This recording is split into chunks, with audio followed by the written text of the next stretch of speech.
ಸ್ಟುಡಿಯೋದಲ್ಲಿ ಚರ್ಚೆಯನ್ನ ಮಾಡೋಣ. ಕಾಂಗ್ರೆಸ್ನಿಂದ ಅನಿಲ್ ಕುಮಾರ್ ಅವರು ಇದ್ದಾರೆ, ವಕ್ತಾರರು. ನಮಸ್ತೆ, ಕಾರ್ಯಕ್ರಮಕ್ಕೆ ನಿಮಗೆ ಸ್ವಾಗತ. ಇನ್ನು ಆರ್ಥಿಕ ತಜ್ಞರಾಗಿರುವಂತಹ ಆದರ್ಶ್ ಅವರು ಇದ್ದಾರೆ, ನಮಸ್ತೆ, ಕಾರ್ಯಕ್ರಮಕ್ಕೆ ನಿಮಗೆ ಸ್ವಾಗತ.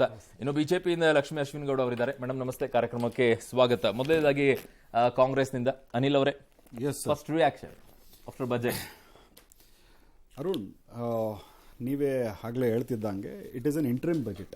ಇಂಟ್ರಿಮ್ ಬಜೆಟ್ ಅಂದರೆ ನಾರ್ಮಲಿ 3 ತಿಂಗಳು 2 ತಿಂಗಳು ಏನು ಕಾಲಾವಕಾಶ ಉಳಿದಿರ್ತದೆ ಒಂದು ಸರ್ಕಾರಕ್ಕೆ, ಆ ಸರ್ಕಾರಕ್ಕೆ ಬೇಕಾದಂಥ ಎಕ್ಸ್ಪೆಂಡಿಚರನ್ನು ಪಾರ್ಲಿಮೆಂಟ್ ಮುಂದೆ ಇಡಬೇಕಾಗ್ತದೆ.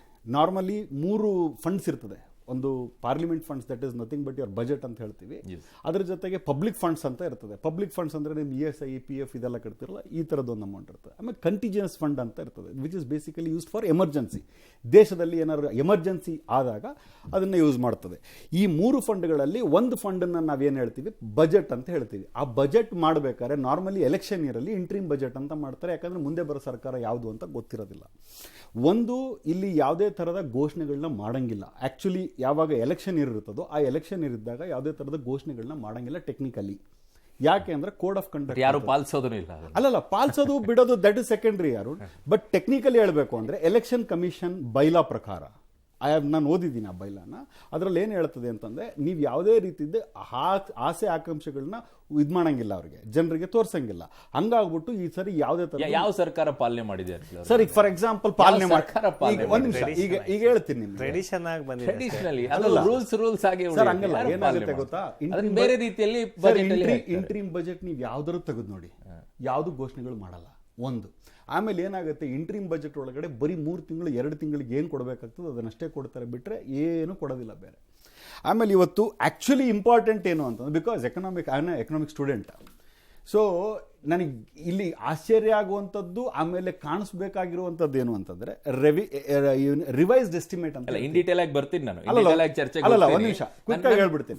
ಫಸ್ಟ್ ರಿಯಾಕ್ಷನ್ ತಗೊಳ್ತಾ ಇದೀನಿ ಬಜೆಟ್ ಬಗ್ಗೆ. ಸರ್ ಇಷ್ಟೇ, ಈಗೇನು ಅಂತಂದ್ರೆ ಓವರ್ ಆಲ್ ಆಗಿ ಹೇಳ್ಬೇಕು ಅಂದ್ರೆ, you can't expect anything out of this budget. Simple reason ಏನು ಅಂತಂದ್ರೆ, this is election year. Election ಇರೋದ್ರಿಂದ ಅವ್ರಿಗೇನು ಏನಂತೀರಿ, ಟ್ಯಾಕ್ಸ್ ಎಕ್ಸಂಪ್ಷನ್ ಆಗಿರ್ಬೋದು, ಇಲ್ಲ ಅಂತಂದ್ರೆ ಇನ್ನೊಂದೇನೋ ಒಂದು ಗಿಫ್ಟ್ ಕೊಡುವಂಥದ್ದಾಗಿರ್ಬೋದು, ಇಲ್ಲ ಸಬ್ಸಿಡಿಗಳು ಇನ್ಕ್ರೀಸ್ ಮಾಡುವಂಥದ್ದಾಗಿರ್ಬೋದು, ಇಲ್ಲ ಬೇರೆ ಯಾವುದೋ ಒಂದು ಕೊಡುಗೆಗಳನ್ನ ಕೊಡುವಂಥದ್ದು ಯಾವುದು ನಡೆಯಲ್ಲ. ಯಾಕಂದ್ರೆ ಇಟ್ಸ್ ಅನ್ ಇಂಟ್ರೀಮ್ ಬಜೆಟ್. ಆಮೇಲೆ ಇಂಟ್ರೀಮ್ ಬಜೆಟ್ ಯಾಕೆ ಹೇಳ್ತೀವಿ ಅಂದ್ರೆ, ಎಕನಾಮಿಕ್ ಸರ್ವೆ ಮಾಡಬೇಕಾಗ್ತದೆ.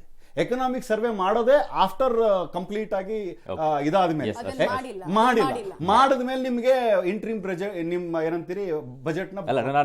ನಾನು ಯಾಕೆ ಕೇಳಿದೆ ಅಂತಂದ್ರೆ, ನೀವು ಹೇಳ್ತಾ ಇರೋ ರೀತಿಯಲ್ಲಿ ಈಗ ಅದು ಯಾವುದು ಕೂಡ ಈ ಬಜೆಟ್ ಅಲ್ಲಿ ಇರೋದಿಲ್ಲ.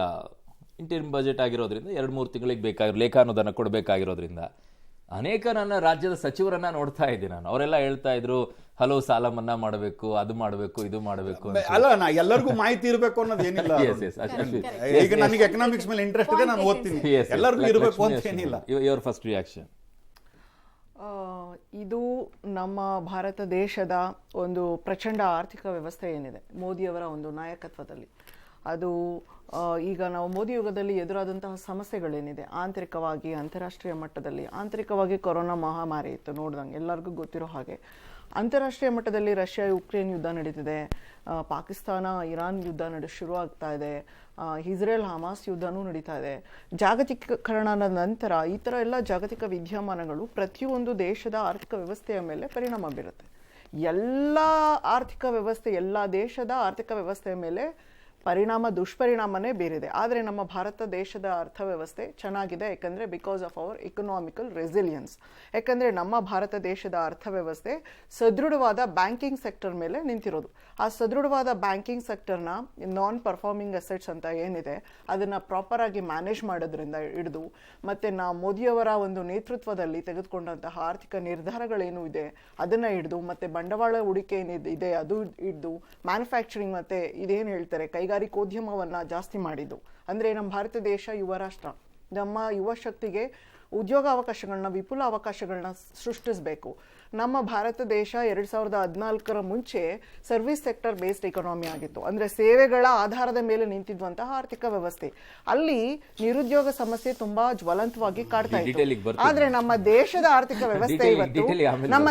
ಆರ್ಥಿಕ ವ್ಯವಸ್ಥೆ ಇವತ್ತು ಎಲ್ಲ ಯುವ ಜನರಿಗೆ ಅನುಕೂಲವಾಗುವಂತಹ ಅನುಕೂಲ ವಾತಾವರಣ ಸೃಷ್ಟಿ ಮಾಡೋದ್ರ ಜೊತೆಗೆ ನೀವೇ ಹೇಳ್ದಾಗೆ ಗರೀಬ್ಗಳಿಗೆ, ಬಡವರಿಗೆ, ಯುವಕರಿಗೆ, ರೈತರಿಗೆ, ಮಹಿಳೆಯರಿಗೆ ಪೂರಕವಾಗುವಂತಹ ರೀತಿಯಲ್ಲಿ ಒಂದು ಅಂತ್ಯೋದಯ ಒಂದು ಪರಿಕಲ್ಪನೆಯನ್ನು ಇಟ್ಕೊಂಡು ಮಾಡಿರುವಂತಹ ಮಾತ್ರ ಹೇಳ್ಕೊಳಕ್ ಸೀಮಿತ ಆಯ್ತಾ ಅಂತ ಈ ಬಜೆಟ್ ನ ಪ್ರತಿ ಮಾತು ಬಳಿ ನಮ್ಮ ಸಾಧನೆ ಏನು, ಕೇಂದ್ರ ಸರ್ಕಾರದ ಸಾಧನೆ ಏನು, ಜನಪ್ರಿಯತೆ ಘೋಷಣೆಗಳೇನು, ಮತ್ತೆ ನಮ್ಮ ದೂರದೃಷ್ಟಿ ಏನು, ಪ್ರತಿಬಿಂಬ ಏನು ಅನ್ನೋದನ್ನ ತೋರಿಸ್ಲಿಲ್ವಲ್ಲ ಅಂತ ಜನಪ್ರಿಯ ಘೋಷಣೆಗಳನ್ನ ಮಾಡೋ ಇರಾದೆ ನಮ್ಮ ಬಿಜೆಪಿ ಸರ್ಕಾರಕ್ಕಿಲ್ಲ. ಜನಪ್ರಿಯ ಘೋಷಣೆಗಳು ಮಾಡೋದು ಯಾವಾಗ? ಎಲೆಕ್ಷನ್ ಇಯರ್ ಅಲ್ಲಿ ಸೋಲುವಂತಹ ಭೀತಿ ಕಾಡ್ತಾ ಇದ್ದಾಗ, ಇಡೀ ದೇಶದ ವಾತಾವರಣ ಮೋದಿಮಯವಾಗಿರುವಾಗ, ಅಭಿವೃದ್ಧಿಮಯವಾಗಿರುವಾಗ ಜನಪ್ರಿಯ ಘೋಷಣೆಗಳ ಮುಖಾಂತರ ಮೂಲಕ ಚುನಾವಣೆ ಗೆಲ್ಲುವಂತಹ ಇರಾದೆ ಬಿಜೆಪಿ. ಬರ್ತೀನಿ ಮತ್ತೆ ಡಿಟೇಲ್ ಆಗಿ ಹೋಗ್ತೀನಿ ನಾನು. ಆರ್ಥಿಕ ತಜ್ಞರು ಆದರ್ಶ್ ಅವರು ನೀವು ಹೇಗೆ ನೋಡ್ತೀರಾ ಆರ್ಥಿಕ ತಜ್ಞರಾಗಿ ಇವತ್ತಿನ ಈ ಬಜೆಟ್ ಅನ್ನ? ನನ್ನ ಪ್ರಕಾರ ಇದು ಒಂದು ಸೇಫ್ ಆಗಿ ಪ್ಲೇ ಮಾಡಿದ್ದಾರೆ. ಅಂದ್ರೆ ಈಗ ಯಾಕೆಂದ್ರೆ ಏನು ಸ್ವಲ್ಪ ಮೋಡಲ್ ಇದ್ದಾರೆ, ಯಾವ್ದಾದ್ರು ಸ್ವಲ್ಪ ರಿಡಕ್ಷನ್ ಅಥವಾ ಏನು ಬೆನಿಫಿಟ್ಸ್ ಕೊಟ್ರೆ ಅದ್ರ ಮೇಲೆ ಇನ್ನೇನಾದ್ರು ಅದ್ ಬೇಕಿತ್ತು ಇದು ಬೇಕಿತ್ತು ಅಂತ ಎಲ್ಲಾನು ಕಂಪ್ಲೀಟ್ ಆಗಿ ಕೊಡೋ ತರನು ಸಿಚುವೇಶನ್ ಇಲ್ಲ, ಬಿಕಾಸ್ ಫಂಡ್ಸ್ ಇಲ್ಲ. ಬಟ್ ಒಂದು ಅಪ್ರಿಶಿಯೇಟ್ ಮಾಡ್ಬೇಕು ಅಂದ್ರೆ ಐ ಮೀನ್ ಲಯಬಿಲಿಟೀಸ್ ಇದೆ. If you look at the whole ಇದು about 34% ಆಗಿದೀವಿ ಅಂತ ಹೇಳಿದ್ರು ಅವರು.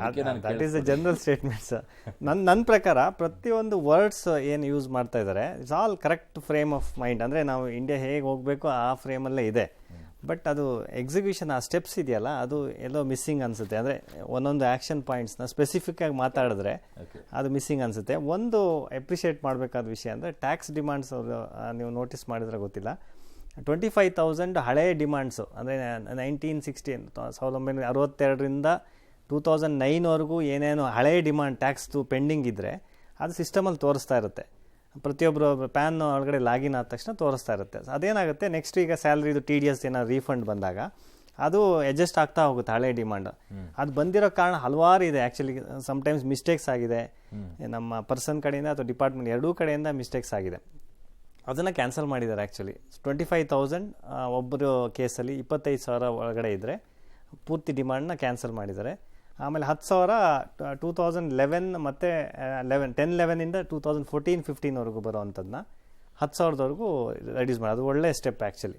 ಬಿಕಾಸ್ ನಾವು ನೋಡ್ತಾನೆ ಇದ್ವಿ ಎಲ್ಲ ನಂದು ರೀಫಂಡೇ ಬಂದಿಲ್ಲ, ರೀಫಂಡ್ ಪ್ರಾಸೆಸ್ ಆಗಿದೆ, ರೀಫಂಡ್ ಬಂದಿಲ್ಲ, ಯಾಕೆಂದರೆ ಹಳೇದಕ್ಕೆ ಅಡ್ಜಸ್ಟ್ ಆಗ್ತಾ ಇದೆ. ಅದು ಮೇಜರ್ ಸ್ಟೆಪ್ಪು. ಬಟ್ ಅಲ್ಲಿ ಇನ್ನೊಂದು ಮೇಜರ್ ಕರೆಕ್ಷನ್ಸ್ ಆಗಬೇಕಾಗಿದೆ ಇನ್ಕಮ್ ಟ್ಯಾಕ್ಸಲ್ಲಿ. ಅಂದರೆ ಒಂದು ITBI ಅಂತ ಒಂದು ಸಿಸ್ಟಮ್ ಮಾಡಿದ್ದಾರೆ, ಅದೇ ಕಂಪ್ಯೂಟರೈಸ್ ಸಿಸ್ಟಮ್. ಅದು ಆ್ಯಕ್ಚುಲಿ ಇಂಟ್ರಾಕ್ಷನ್ಸ್ಗೋಸ್ಕರ ಮಾಡಿದ್ದು. SSC ನಾನು ಹೇಳಿದ್ದು ಅವ್ರಿಗೆ ಗೊತ್ತಾಗಬೇಕು, ಅವ್ರು ಮಾಡಿದ್ದು ನಮಗೆ ಗೊತ್ತಾಗಬೇಕು, ಆ ಇಂಟ್ರಾಕ್ಷನ್ಸು. ಅದು ಒನ್ ಸೈಡೆಡ್ ಆಗಿದೆ. ನಮ್ಮ experience every day we are facing that. ನಾವು ಇಲ್ಲಿಂದ ಏನಾದರೂ ಕಂಪ್ಲೇಂಟ್ಸ್ ಮಾಡಿದ್ರೆ ಅದು ಯಾವುದಕ್ಕೂ ರೆಸ್ಪಾನ್ಸೇ ಇರಲ್ಲ. ಸೊ ಆ ಕಂಪ್ಲೇಂಟ್ಸು ಇಶ್ಯೂಸ್ ಎಲ್ಲ ಹಾಗೇ ಉಳ್ಕೊಳ್ತಾ ಇದೆ. ಅದು ಮಿಸ್ಸಿಂಗು. ಎನಿವೆ ಅದು ಮಾಡಬೇಕಿತ್ತು. ಬಟ್ ನನ್ನ ಎಕ್ಸ್ಪೆಕ್ಟೇಷನ್ ಒಂದು ಆಗಿಲ್ಲ ಅಂತ ಬಂದರೆ ಸ್ಯಾಲ್ರಿ ಎಂಪ್ಲಾಯೀಸೇ ಆ್ಯಕ್ಚುಲಿ ತುಂಬ ಟ್ಯಾಕ್ಸ್ ಸ್ಟ್ರೈಟ್ ಫಾರ್ವರ್ಡ್ ಕಟ್ಟೋದು ಅವರೇ.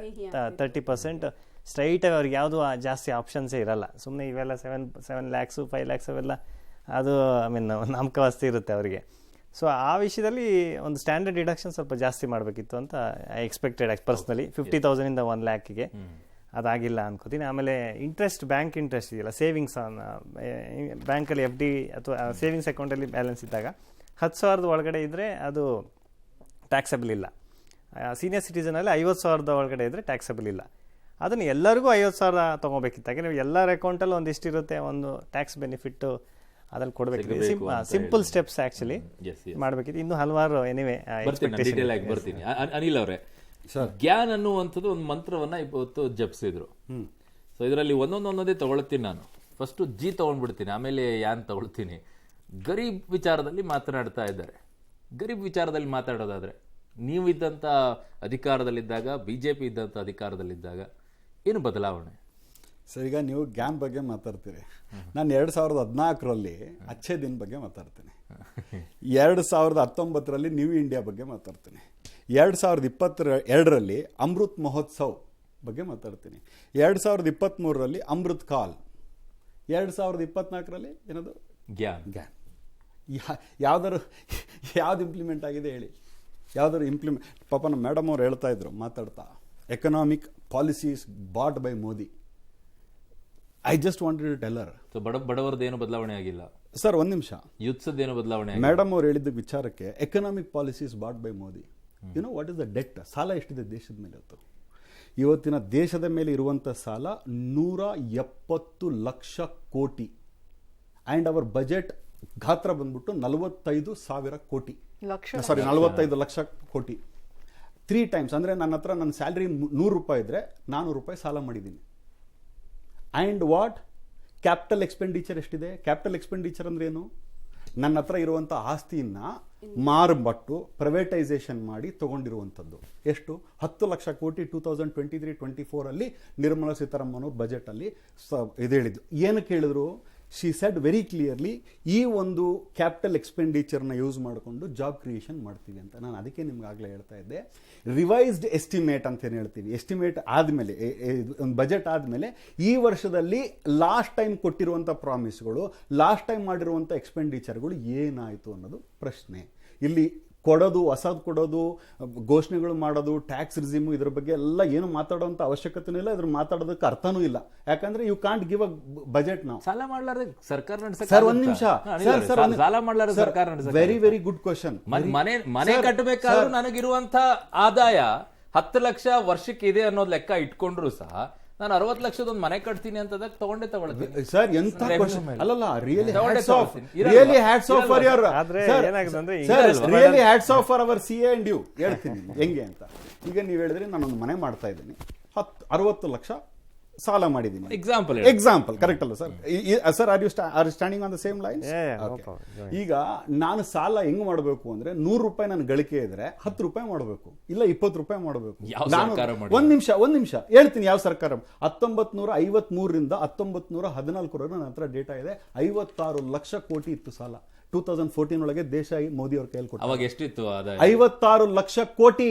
ಅದೇ ಅವಾಗ ಎಷ್ಟಿತ್ತು ಸರ್ ಆದಾಯ? ಅಷ್ಟೇ ಇತ್ತು ಸರ್. ಹೇಳ್ತೀನಿ ಕೇಳಿ ನಿಮಗೆ, ಒಂದ್ ನಿಮಿಷ ಹೇಳ್ತೀನಿ. ಬಜೆಟ್ ಎಷ್ಟಿತ್ತು ಸರ್? ಒಂದ್ ನಿಮಿಷ ಹೇಳ್ತೀನಿ. ಬಜೆಟ್ ಎಷ್ಟು? ಅಬ್ಸಲ್ಯೂಟ್ಲಿ ನಾನು ಅದನ್ನೇ ಹೇಳೋದು. ಸರ್ ಬಜೆಟ್ ಹೆಂಗೆ ಆಗ್ತದೆ ಹೇಳಿ? ಬಜೆಟ್ ಹೆಂಗಾಗ್ತದೆ ಸರ್? ಬಜೆಟ್ ಹೆಂಗಾಗುತ್ತೆ ಹೇಳಿ? ಹೇಳ್ತೀನಿ ನಿಮ್ಗೆ. ರೆವಿನ್ಯೂ ರಿಸಿಟ್ ಅಂದ್ರೆ ಏನು? ರೆವಿನ್ಯೂ ನನಗೆ ಬರುವಂತ ಆಮದಾನಿ ಎಲ್ಲಿಂದ ಬರ್ತದೆ? ಸ್ಯಾಲರಿಯಿಂದ ಬರ್ತದೆ, ಟ್ಯಾಕ್ಸ್ ಇಂದ ಬರ್ತದೆ, ಇನ್ನೊಂದ್ರಿಂದ ಬರ್ತದೆ. ನನಗೆ ರೆವಿನ್ಯೂ ಬಂದಾಗ ಆ ರೆವಿನ್ಯೂನ ನಾನೇನ್ ಮಾಡ್ತೀನಿ? ರೆವಿನ್ಯೂ ರಿಸಿಟ್ಸ್ ಅಂತ ಕರಿತೀನಿ.